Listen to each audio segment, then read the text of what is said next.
দুইটা সময় তওবা করে লাভ নাই। একটা হচ্ছে মৌতের যন্ত্রণা শুরু হয়ে গেলে, মৃত্যুর যন্ত্রণা শুরু হয়ে গেলে আগে পা থেকে শুরু হয়ে আস্তে আস্তে গলার দিকে আসে।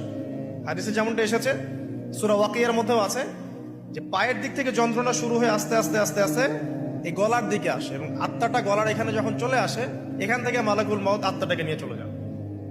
এবং চোখ দিয়ে তাকিয়ে থাকে মানুষ, রুহটা চলে গেলে মানুষ চোখ দিয়ে তাকিয়ে থাকে। দেখবেন এই কারণে মৃত ব্যক্তি তাকিয়ে থাকে, চোখ খোলা থাকে। এবং তখন আসমান থেকে সিঁড়ি নামিয়ে দেওয়া হয়, ওই সিঁড়িতে করে আত্মা চলে যাচ্ছে, ও তাকিয়ে দেখে যে আত্মা চলে যাচ্ছে। এবং মানুষ মারা যাওয়ার পরে চোখ জীবিত থাকে অনেকক্ষণ। মেডিকেল সায়েন্স যারা পড়েছে তাদেরকে জিজ্ঞাসা করবে, মানুষ ডেড হয়ে গেলেও চোখ দেখবেন আরো কয়েক ঘন্টা, হয়তো আরো নির্দিষ্ট একটা সময় পর্যন্ত চোখটা কিন্তু জীবিত থাকে। এই জন্য চোখ বন্ধ করে দিতে হয়। যাই হোক, যেটা বলছিলাম যে মৌতের যন্ত্রণা শুরু হয়ে গেলে তওবা করে লাভ নাই। তওবা